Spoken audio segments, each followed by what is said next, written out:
Have you ever looked at a portrait and thought, wow, that's powerful?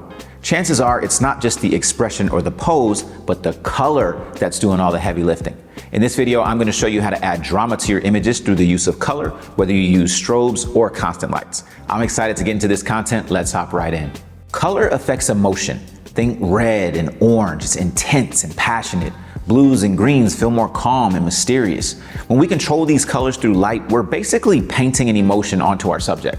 Our drama then comes from the contrast, not just the brightness of our lights, but also utilizing color contrast. Think warm tones on one side and cool tones on the other. This is where our storytelling starts to happen. Now let's talk about our tools. You can achieve this with either strobes or constant lights. The approach just differs ever so slightly. With strobes, we're gonna use color gels, and color gels you're gonna place right over your modifier, or you're gonna place them directly on the flash head. What are the benefits here? The benefits with strobes is that you get precise control and you get a lot more color output. With constant lights, specifically RGBs, you're gonna be able to dial in the exact hue that you want. The benefits here is it's super fast to set up and it's very good for experimentation. You don't have to run through a bunch of gels and you can know exactly which color you're getting because you get in real-time feedback. The only trade-off is you're gonna lose intensity and power because unfortunately, constant lights just do not have that same punch that strobes do.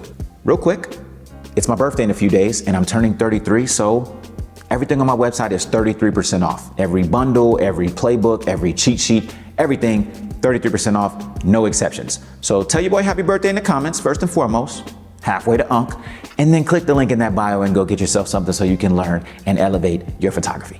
Let's get back to the content. Here's an example of two different ways that I like to introduce color into my portraits.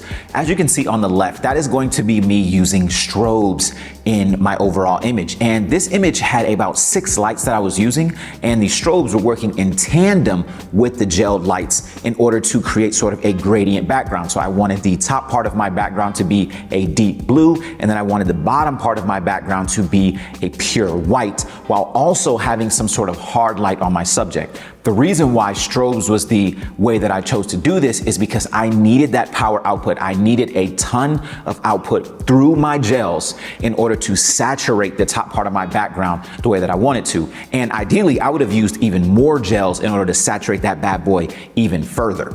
On the right side, what you're gonna notice is this is how I would use it with RGB lights. And with this, I'm using a red color because I'm trying to do something that's a little more silhouetted, trying to keep the background darker while the red is the most saturated portion. And then I just have a kiss of light on my model's face, and I am using a strobe, and the light that I'm using is a FS600. So it's a 600 watt RGB, and I still have to turn off all of my ambient light and ensure that I'm getting a full saturation on that background.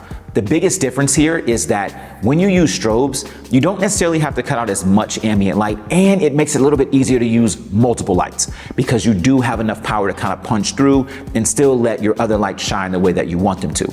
With the RGB LEDs, you are gonna wanna try to grab a few more because it is gonna have a little bit less power, but I really love it for the ability to just get it set up quick, have that full control. I was able to dial in the exact red that I wanted and get that scene up and flowing in no time. And with it being 600 watts, it is quite powerful on the market right now as far as RGBs go. And I was able to use a snoot on my strobe, so that way it wasn't really interrupting what I was doing with my RGB LED. So when you're experimenting with gels and RGBs, once you have your light set, you're gonna wanna play around and kind of tweak what it is that you're using as far as the boldness in your gel and how that lends itself to your overall scene. What you don't want to happen is you lose the plot and you lose all of your contrast because the RGB is just overtaking the entire scene. I'll give you one last example. So with this example, I did this both as self-portraits and I also did the same exact setup on a model, and I used teal on the backdrop and then I used orange on my skin. One of the things that I had to do to make sure that the contrast was proper is I took down the saturation of the orange that was going on our skin. First of all, our skins already emit a little bit of an orange hue. Secondly, orange is a much more saturated color than teal. So had I left the orange at full saturation on the body, it was just way too overpowering. I even saw it in the raw images. So I had to tweak that, take it down quite a bit actually. I think I was only using that orange on about 50 to 30% saturation. The power was still pretty high, but I was only using about 30 to 50% saturation, while my teal lights that were on the backdrop in both instances were at 100%. So you're gonna wanna make sure that you play around and kind of how your color is showing up in your scene. That's gonna kind of dictate your contrast and give you the overall image that you're looking for. So the next time you're shooting, don't just think about exposure. Think about emotion through color, whether that be with strobes or LEDs. Use whatever it is that you have. All we want to do is make sure that you set that intention and you go out and you try to execute. When I first started introducing color into my portraits, it was intimidating. But as you do it more often, you'll start to unlock different parts of creativity in your mind. And that's what this video is here for today. If you want to check out more setups like this, click the link in my bio. The Master of Light bundle is now live. And if you're seeing this particular video, it's my birthday week, so the whole site is 33% off. Yes, your boy's turning 33. I'm halfway to Unk. It's all good. Don't forget to like, share, comment, and subscribe, and I will catch you all in the next video.